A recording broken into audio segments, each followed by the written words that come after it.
Hi, welcome to today's open house webinar. We're going to be looking at sales versus gaps.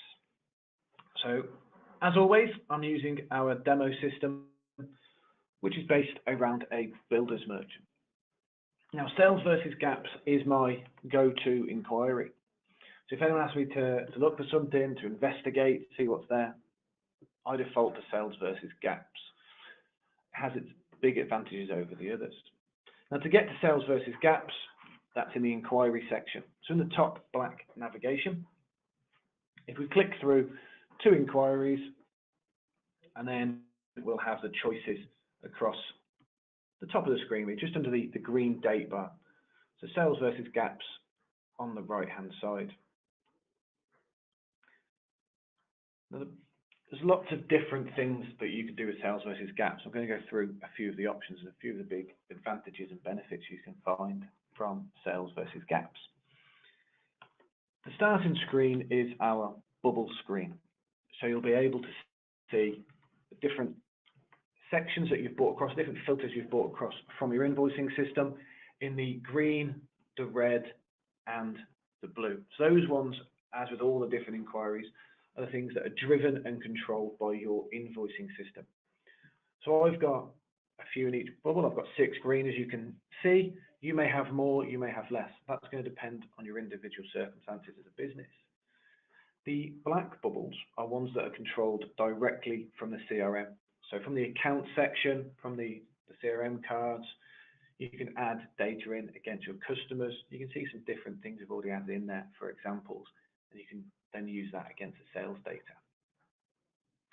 Now, as always with the inquiry section, there's nothing you can really do to break it. You can't adjust, amend, update, edit, delete, however you want to try and phrase it. Anything to do with your sales data, you have to do that in your invoicing system for it to appear the next day. So after it updates and sales overnight, it would then be available the next day to have a look at. Now, with all inquiries, you want to have a look, and the best way to learn inquiries is to think of it as a series of questions. What information do you want to find out? So I'm going to have a look at my customers over a 6-month date period. So with all inquiries, the date is the thing that you want to look at first. So I'm going to use the search filter, which is just below the green date bar, to be able to change our date range. Now, because I'm in our demo system, it's taking me up to November. This would typically be your year to date. So wherever you start, financial year, if it starts in January or any month, April's a popular one as well, up until the current month. So I'm going to change my date range.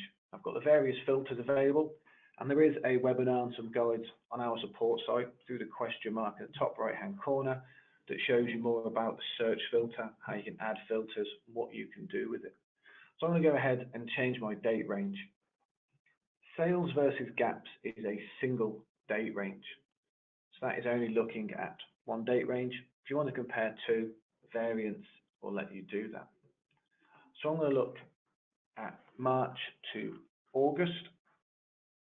Then in the bottom right hand corner, I'm going to save that. Now you may have seen the screen flicker slightly because that's reset everything to only look at this single date range.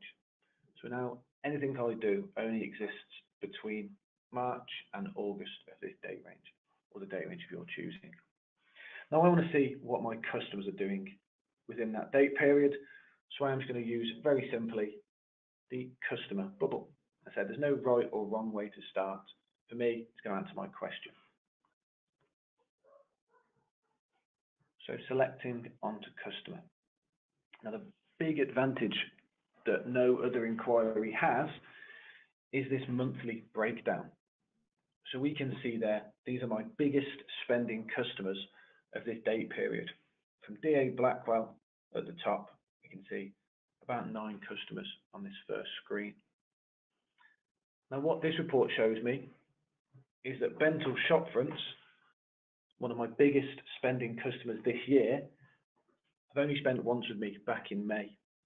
Every other report, full picture for example, would show what they've done, but it wouldn't tell me that it was only on a single month or over and how the spend is.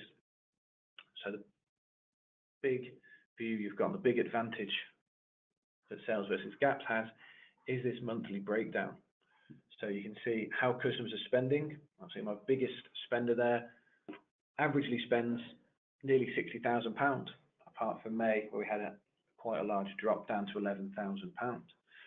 We can see the difference. So you can actually quickly identify customers that are growing in spend on a month-by-month basis, if they're declining on a spend, if they stay on an average, or if there's a pattern. Some people will spend differently over different date periods. So you start to scroll down, you can see all the different ones. So some customers will have a big month, then a smaller month, bigger month, a smaller month, so on and so forth.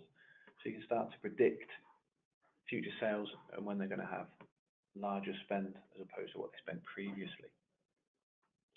The other big advantage, as you can see, anywhere there is a gap, so anywhere there is zero spend, we highlight it in red, and it shows, quickly draws attention to those months where they haven't spent. The bottom left-hand corner shows me that in this scenario, there is 2,599 different customers that have spent in this time frame. So it gives me a view. Now I've got the entire company. If you're restricted to only certain sales rep area, certain users, you'll see what you're allowed to see, and I'll give you the totals that you're viewing. Now, Sales versus Gaps answer my first question. What have my customers spent? If I want to pick on a certain customer, I want to see what they've done product-wise, see what they've bought, see where that money's been spent, then I can use the drill feature. And that is over on the left-hand side. That's always available throughout the inquiry section. The drill feature is the third icon, the one closest to the code. And there is two extra icons showing at the moment, and that's because I'm looking at either a customer or a parent account.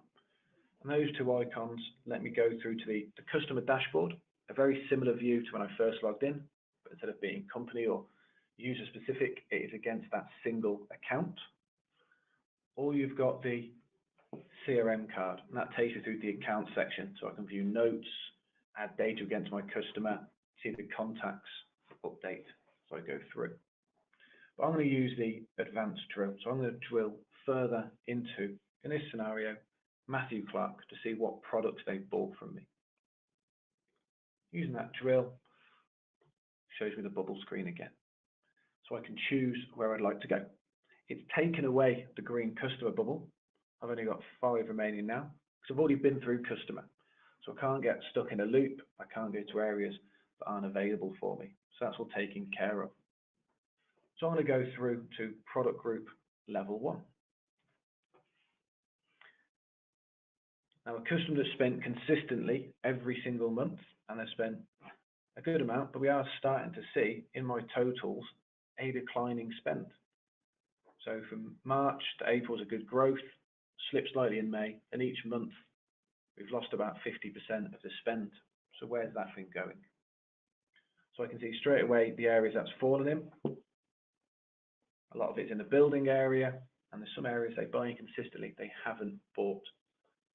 They haven't bought yet in August, but there is a few months, a few things they didn't buy last month and previous months. So you can start to identify opportunities from this screen. Is a potential spend in these areas? Where are they moving through? And how is it looking? And that shows me the 11 areas they've spent in. Now you might have more product groups than that. You may have 20, 30 product groups depending on the business and how the breakdown of your products is. By default, it shows you the product groups that they've purchased from. So I'm going to do something slightly different. I'm not going to drill any further. I could go further at this point into something different, but I want to use Sales versus Gaps to find the things they haven't purchased in as well. This is the only report that allows me to do this. And for that, I need to go back to our search filter. Down the bottom, we have hide results with 0 total. What that means is if there's 0 in each of those months, so between March and August, if there's a 0 in every column, it's currently being hidden. But if I untick that box and save, the first thing that happens is I'm pushed back to the start of my search. because I've changed a parameter. I've changed something in my search filter. So it pushes me back to the start to make sure I'm looking at the latest data. So I'm just going to go through customer again, scroll down slightly to find Matthew Clark, and use that drill icon to go back to product group level 1. This time, instead of the 11 product groups, it's brought back 12. And we can see there that the specials product group has a 0 total.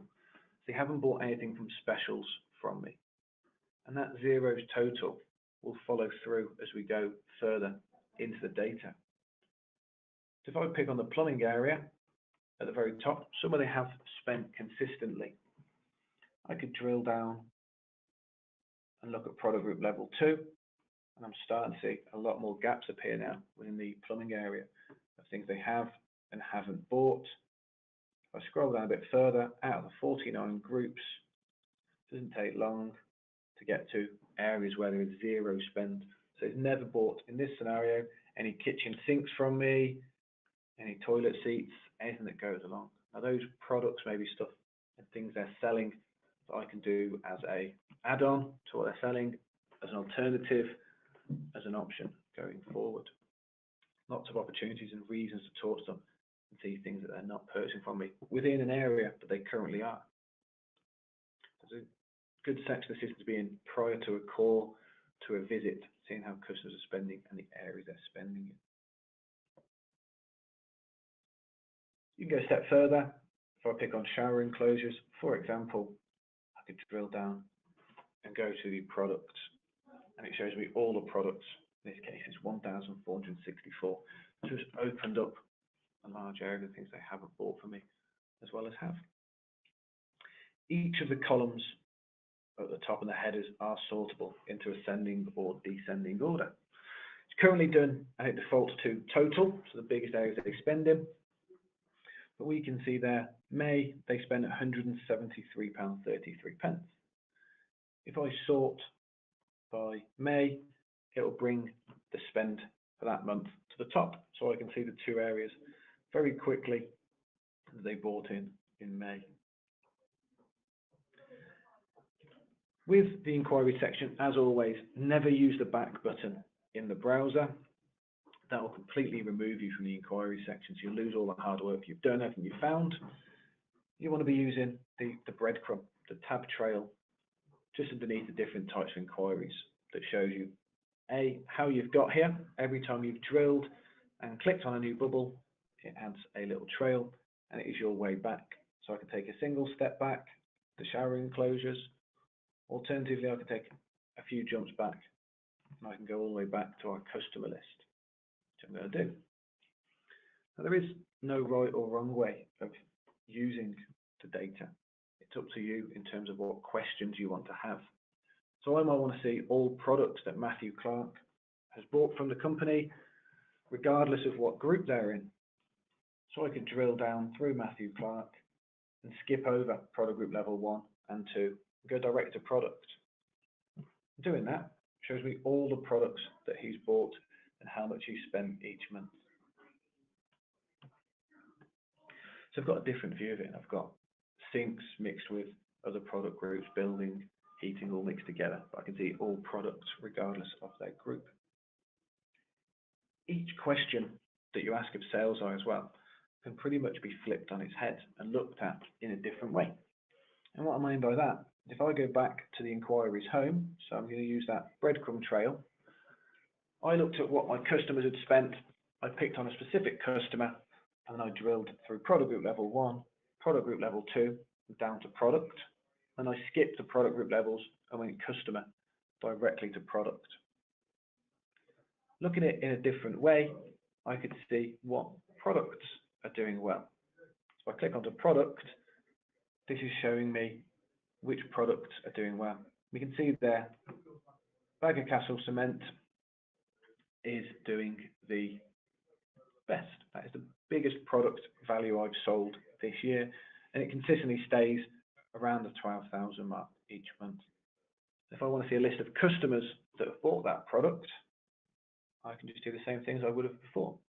Drill down, and in this case, selected customer.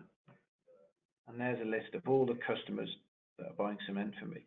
Some consistently, some that aren't. There may be reasons and rhyme behind why those aren't.